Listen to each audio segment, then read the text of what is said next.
Mensesnek, juga dukungan dari pimpinan DPR serta dari Ketua dan pimpinan Komisi 2 serta menteri terkait kepada Kemenpan RB dan BKN sehingga kita sampai pada keputusan ini.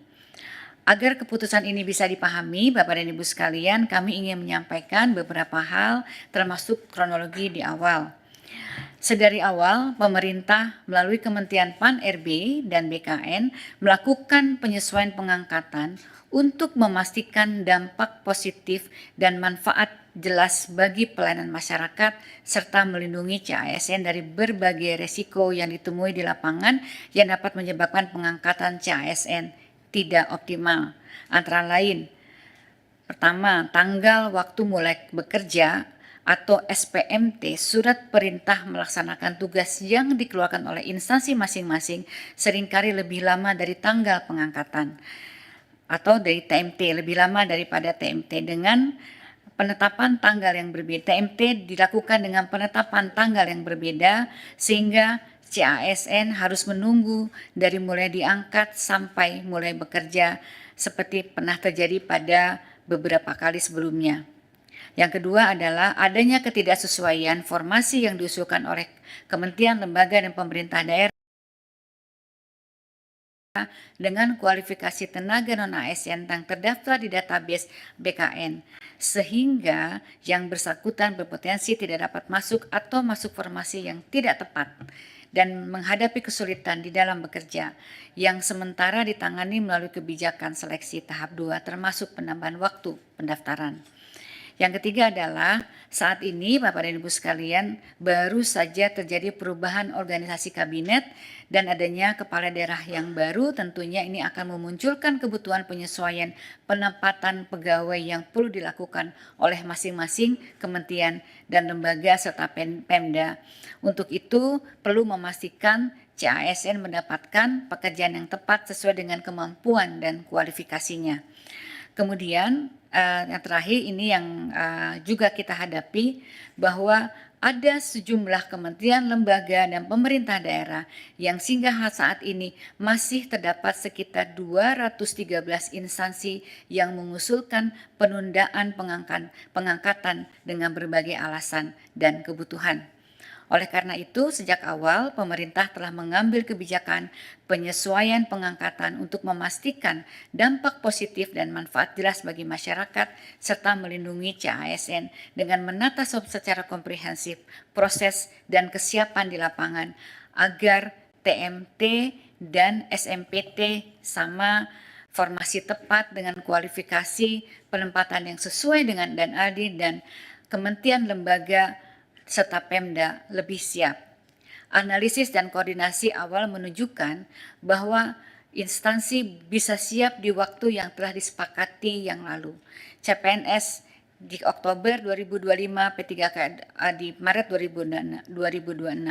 Ini murni karena kami ingin memperkuat dan memastikan kesiapan instansi pemerintah, baik pusat maupun daerah di lapangan dalam pengangkatan CASN yang harus dilaksanakan secara hati-hati dan menjamin kepastian pengangkatan. Menanggapi dinamika yang ada dan aspirasi dari masyarakat dalam 2 minggu terakhir, sebagaimana telah disampaikan di atas bahwa saya dan tim Pan-RB, serta BKN, serta instansi terkait terus melakukan simulasi, analisis, dan formulasi untuk menghitung dan mempercepat pengangkatan CASN dengan tetap seoptimal mungkin melindungi hak-hak CASN. Oleh karena itu, rekan-rekan media, saya mohon maaf apabila di dalam masa 2 minggu terakhir kami belum bisa melayani permintaan diskusi di media karena memang masih fokus dan berkonsentrasi terus untuk menyiapkan solusi. Alhamdulillah kami dapat menemukan mekanisme-mekanisme percepatan dan Bapak Presiden menyambut baik upaya ini, kemudian memberikan arahan yang sangat berpihak kepada rakyat dan CASN sebagaimana yang kita dengar dari Bapak Mensesnek pada siang hari ini. Sebagaimana telah disampaikan tadi, sesuai dengan kesiapan masing-masing KL dan Pemda saat ini dalam memenuhi persyaratan dengan rincian jadwal paling lambat sebagai berikut: CPNS paling lambat Juni 2025, P3K seluruhnya paling lambat Oktober 2025. Dengan kebijakan ini tentunya pemerintah pusat dalam hal ini Kemenpan RB dan BKN sesuai arahan Bapak Presiden mempersilahkan dan akan memfasilitasi pengangkatan selama kementerian, lembaga, dan Pemda masing-masing saat ini telah menunjukkan kesiapan dalam memenuhi persyaratan. Hal ini sudah merupakan kebijakan yang sangat optimal sesuai aspirasi yang kami terima sehingga saat ini peran aktif kementerian, lembaga, dan pemerintah daerah tentunya sangat dibutuhkan. Sebagai informasi, rekan-rekan media, Bapak dan Ibu sekalian, pengangkatan CASN memiliki beberapa persyaratan yang diperlukan oleh setiap kementerian, lembaga, dan Pemda. Pertama, tentunya KR harus telah melakukan proses seleksi bagi peserta yang telah mendaftar dan mengikuti dan dinyatakan lulus. Bagi CPNS, instansi telah mendapatkan persetujuan teknis dan penetapan nomor induk pegawai dari Kepala BKN atau dalam proses pemberkasan. Bagi P3K, instansi telah mengusulkan kepada Kepala BKN untuk mendapatkan nomor induk PPPK dan saat ini sedang proses pemberkasan. Instansi telah mendapatkan penerbitan NIP CPNS nomor induk P3K yang diterima P3K. Kemudian peserta telah membuat surat pernyataan bersedia mengabdi dan tidak mengajukan pindah instansi. Pejabat pembina kepegawaian menetapkan keputusan pengangkatan sebagai ASN dan instansi telah menyiapkan anggaran yang tertuang di dalam DIPA Kementerian Lembaga dan Pemerintah Daerah, sarana prasarana instansi pemerintah untuk mengangkat CASN yang akan diangkat.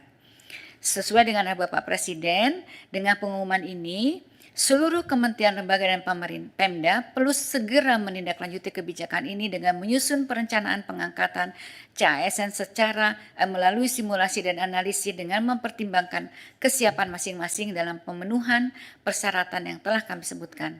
Kemudian segera melaporkan kesiapan ini agar difasilitasi oleh BKN agar pengangkatan ini dapat dilakukan paling lambat sesuai jadwal yang ditentukan sebagaimana yang saya sebutkan tadi. Saya juga ingin mengingatkan kembali sesuai dengan konferensi pers yang dilaksanakan di Kompleks DPR RI tanggal 14 Februari yang lalu, Menteri Keuangan sudah menyampaikan bahwa tidak ada PHK tenaga non-ASN di Kementerian Lembaga dan Pemerintah Daerah. Di tahun lalu juga saya sudah mengeluarkan surat edaran agar KL Pemda tetap menganggarkan pendapatan bagi tenaga non-ASN yang terdata selama proses rekrutmen ini berjalan. Bapak dan Ibu sekalian, rekan-rekan media, saya ingin juga menegaskan, sesuai dengan arahan Bapak Presiden, pemerintah berkomitmen untuk menjaga meritokrasi dalam manajemen ASN, sehingga kebijakan ini merupakan proses afirmasi sebagaimana afirmasi terakhir sebagaimana yang disampaikan oleh Bapak arahan dari Bapak Presiden. Selain itu, sesuai dengan Undang-Undang Nomor 20, nanti setiap PPK, kepala daerah atau menteri atau kepala lembaga tidak boleh lagi melakukan rekrutmen pegawai non-ASN di instansi dengan ancaman sanksi. Demikian yang dapat disampaikan. Sekali lagi, saatnya langkah proaktif ini dari Kementerian Lembaga dan Pemda, jadi mohon para instansi pemerintah agar secara proaktif untuk melakukan penyelesaian administrasi bagi calon ASN, mengingat kebijakan nasional yang akomodatif sudah ditetapkan. Tidak ada lagi alasan kebijakan nasional yang tidak membolehkan dan kami akan terus mengawal proses ini agar berjalan dengan baik demi kepastian bagi CASN dan efektivitas penyelenggaraan pemerintahan. Saya juga ingin mengucapkan selamat kepada para peserta CASN yang telah lulus yang akan segera diangkat. Saya juga ingin mengucapkan terima kasih kepada Pak Mensesnek, Menteri Keuangan, pimpinan DPR, Ketua Komisi 2 dan anggota Komisi 2 DPR RI, BKN, dan Menteri Keuangan atas dukungannya dalam penyelesaian pengangkatan CASN 2024. Rekan-rekan CASN selamat mengabdi dalam memberikan pelayanan publik yang optimal dan dapat memberikan manfaat yang jelas bagi kepada masyarakat. Terima kasih. Wassalamualaikum warahmatullahi wabarakatuh.